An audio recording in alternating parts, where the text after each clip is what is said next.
தமிழ்நாடு அரசு டாக்டர்கள் சங்கத்தின் மாநில தலைவராக திண்டுக்கலைச் சேர்ந்த டாக்டர் சீனிவாசன் அவர்கள் தேர்ந்தெடுக்கப்பட்டுள்ளார்.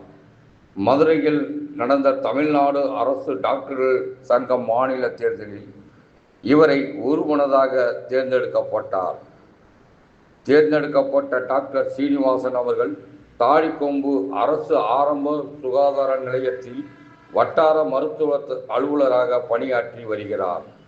தமிழ்நாடு அரசு டாக்டர்கள் சங்கத்தின் மாநில தலைவராக திண்டுக்கல் மாவட்டத்தைச் சேர்ந்த ஒருவர் தேர்ந்தெடுக்கப்படுவது இதுவே முதல் முறையாகும். மாநில செயலாளராக கோயம்புத்தூரைச் சேர்ந்த டாக்டர் கனகராஜ் அவர்களும், பொருளாளராக திருவள்ளூர் மாவட்டத்தைச் சேர்ந்த டாக்டர் பிரபுசங்கர் அவர்களும் தேர்ந்தெடுக்கப்பட்டுள்ளார்கள். தேர்ந்தெடுக்கப்பட்ட அனைவரும் அடுத்த 2 ஆண்டுகள் இந்த பதவியில் நீடிப்பார்கள்.